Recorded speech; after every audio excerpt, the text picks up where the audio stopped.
بسم الله الرحمن الرحيم إن الله لا يستحيي أن يضرب مثلا ما بعوضة فما فوقها فأما الذين آمنوا فيعلمون أنه الحق من ربهم وأما الذين كفروا فيقولون ماذا أراد الله بهذا مثلا يضل به كثيرا ويهدي به كثيرا وما يضل به إلا الفاسقين الذين ينقضون عهد الله من بعد ميثاقه ويقطعون ما أمر الله به أن يوصل ويفسدون في الأرض أولئك هم الخاسرون اعوذ باللہ من الشیطان الرجیم بسم اللہ الرحمن الرحیم ان اللہ لا یستحیی ان یضرب مثلا ما بعوضۃ فما فوقها آمنت باللہ صدق اللہ العظیم۔ قرآن مجید میں بات کرنے اور سمجھانے کا اللہ تعالیٰ کا ایک انداز یہ ہے کہ مثال کے ذریعے بات سمجھائی جاتی ہے۔ مثال بیان کرنے کا مقصد تو یہ ہے کہ کسی غیر واضح چیز کو آسان انداز میں واضح کر دیا جائے، اور مثال کے لیے ضروری نہیں کہ جس چیز کی مثال دی جا رہی ہے وہ کوئی بلند و بالا ہو، انتہائی مقدس ہو، بلکہ مقصد بات سمجھانا ہوتا ہے۔ اس کے لیے کسی چھوٹی سے چھوٹی چیز کی مثال بھی دی جا سکتی ہے۔ قرآن مجید میں اللہ تعالیٰ نے کفر و شرک، حق و باطل اور بت پرستوں کی مذمت کے لیے مختلف مثالیں بیان کی۔ ان میں چھوٹی چھوٹی مکھی اور مچھر کی مثالیں بھی موجود تھیں۔ تو مشرکین اور کفار جن کا مقصد اسلام کو قبول کرنا نہیں تھا اور اللہ رب العزت کی بات کی فرما برداری نہیں تھا، مقصد انکار تھا، تو انہوں نے ان مثالوں پر اعتراض کرنا شروع کر دیے۔ اب چاہیے تو یہ تھا کہ مثالوں کے ذریعے جس بات کو سمجھایا جا رہا ہے اس بات کو سمجھیں۔ اب اس بات کو تو سمجھے نہیں، مثالوں کے اوپر اعتراض شروع کر دیے ہیں۔ دیکھو جی، اللہ تعالیٰ مکھی کی مثال دے کے کیا ثابت کرنا چاہتے ہیں، مچھر کی مثال دے کے کیا ثابت کرنا چاہتے ہیں؟ کیا اور کوئی چیز اللہ تعالیٰ کو نہیں ملی تھی کہ اللہ اس کی مثال دیتے؟ تو اللہ تعالیٰ نے سورہ بقرہ شریف کی آیت نمبر 26 اور 27 کے اندر ایسے لوگوں کا رد کیا ہے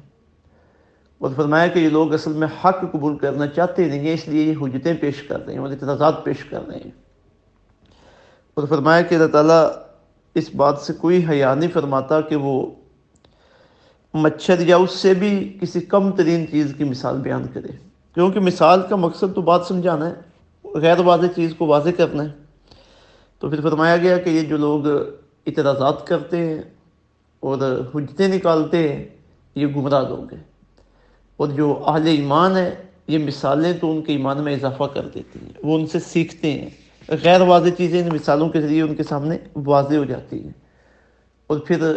جو لوگ اللہ رب العزت کے احکامات کے اوپر اعتراضات کرتے ہیں، اللہ تعالیٰ نے آگے ان کی نشانیاں بھی بیان فرماتی ہیں کہ وہ اللہ کے عہد کو توڑنے والے ہیں، اور اللہ تعالیٰ نے جن رشتوں کو جوڑنے کا حکم دیا وہ انہیں توڑتے ہیں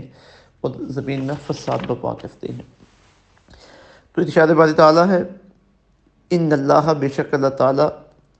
لا یستحیی، حیا نہیں فرماتا، ان یضرب، کہ وہ بیان کرے، مثلا کوئی مثال، ما بعوضۃ، وہ مچھر کی ہو، فما فوقہا، یا اس سے بھی اوپر کی کسی چیز کی۔ فاما الذین آمنوا، پس جو ایمان لائے، فیعلمون، وہ جانتے ہیں، انہ الحق، وہ مثال حق ہے، من ربہم، ان کے رب کی طرف سے۔ واما الذین، اور وہ لوگ، کافروا، جن نے کفر کیا، فیقولون، وہ کہتے ہیں، ماذا، کیا، اراد اللہ، اللہ نے ارادہ کیا ہے، بہذا، مسئلہ، اس مثال سے، یدل بہ، اللہ تعالیٰ اس سے گمراہ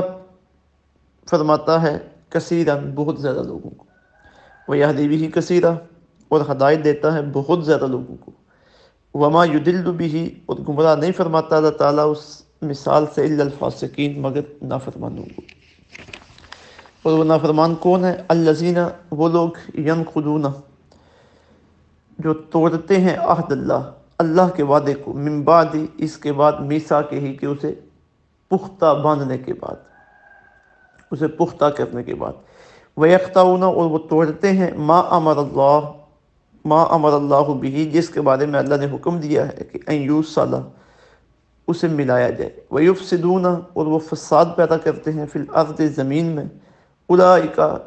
وہی لوگ ہیں ہم الخاسرون نقصان اٹھانے والے، وہی لوگ نقصان اٹھانے والے ہیں۔ ان اللہ لا یستحیی بے شک اللہ تعالیٰ حیا نہیں فرماتے ان یضرب کہ وہ بیان کریں مثلا کوئی مثال ما بعودۃ فما فوقها چاہے وہ مچھر کی ہو یا اس سے بھی بڑھ کر کسی اور چیز کی، مطلب مچھر ہو یا مچھر سے بھی کوئی کم ترین چیز ہو، اللہ تعالیٰ کو کوئی حیا نہیں ہے کہ اللہ تعالیٰ اسے بطور مثال پیش کریں، کیونکہ مثال کو پیش کرنا کسی چیز کی بڑائی یا کسی چیز کی حقارت کو بیان کرنے کے لیے نہیں ہوتا، بلکہ مثال بیان کرنا کسی چیز کو واضح کرنے کے لیے ہوتا ہے۔ تو اگر مچھر سے کام چل سکے، مچھر سے بات سمجھ آ جائے تو اللہ مچھر سے بات سمجھا دیتے ہیں، اور مچھر سے بھی کم ترین کسی چیز سے بات سمجھانی پڑ جائے تو اللہ تعالیٰ اس سے بھی سمجھا دیتے ہیں، اس میں اللہ تعالیٰ کو کوئی آر نہیں ہے۔ تو آگے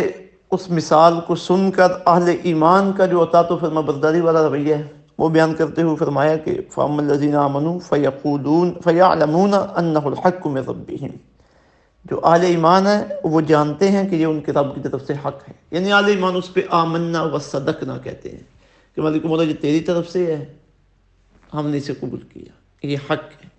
یہ اہل ایمان کی نشانی ہے، جب بھی اللہ تعالیٰ کی طرف سے احکامات آئیں، رسول اللہ صلی اللہ علیہ وسلم حکم ارشاد فرمائیں تو اپنے سر کو جھکا لیتے ہیں، تسلیم کرتے ہیں اور قابل عمل چیز پر عمل کرنے کے لیے تیار ہو جاتے ہیں، اس کے اوپر کوئی اعتراض نہیں کرتے اور اپنے ذہن میں کوئی خیالات پیدا نہیں کرتے کہ یہ کیا ہو گیا، یہ کیوں فرما دیا گیا، بس تسلیم و رضا۔ اور جو کافر لوگ ہیں جو ماننا نہیں چاہتے، اب وہ اس پر بھی اعتراضات کرنا شروع کر دیتے ہیں۔ وَأَمَّا الَّذِينَ كَفَرُوا اور وہ لوگ جنہوں نے کفر کیا فَيَقُولُونَ مَاذَا أَرَادَ اللَّهُ بِهَذَا مَثَلًا وہ کہتے ہیں کہ اللہ نے اس مثال سے کس چیز کا ارادہ فرمایا کہ آخر اللہ مچھر اور مکھی کی مثال دے کے ثابت کیا کرنا چاہتے ہیں۔ یہ ہے اعتراض اللہ رب العزت کے حکم پہ۔ تو آگے اللہ تعالیٰ ارشاد فرما دیں، اچھا یہ جو ہم مثالیں بیان کرتے ہیں نا، یضل بہ کثیرا، یہ اس لیے کہ اس سے بہت زیادہ لوگوں کو اللہ تعالیٰ گمراہ کرتا ہے، ویہدی بہ کثیرا اور بہت سے لوگوں کو اللہ ہدایت عطا فرماتا ہے، یعنی جو اللہ تعالیٰ کے احکامات مثالیں ان چیزوں کو تسلیم کر دیتے ہیں وہ ہدایت پہ آ جاتے ہیں، اور جو ان کے اوپر اعتراضات کرنا شروع کر دیتے ہیں وہ گمراہ ہو جاتے ہیں۔ اب کون لوگ گمراہ ہوتے ہیں؟ وما یضل بہ الا الفاسقین، گمراہ نہیں ہوتے مگر نافرمان، جو اللہ تعالیٰ کے نافرمان ہیں اور اعتراضات کرنا شروع کر دیتے ہیں وہ گمراہی کے راستے پہ چل پڑتے ہیں۔ پھر گمراہ لوگوں کی اور ان مثالوں پر اللہ تعالیٰ کے احکامات پر اعتراضات کرنے والوں کی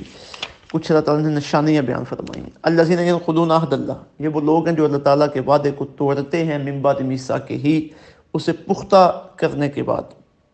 اب یہ وعدے سے مراد دو وعدے ہیں،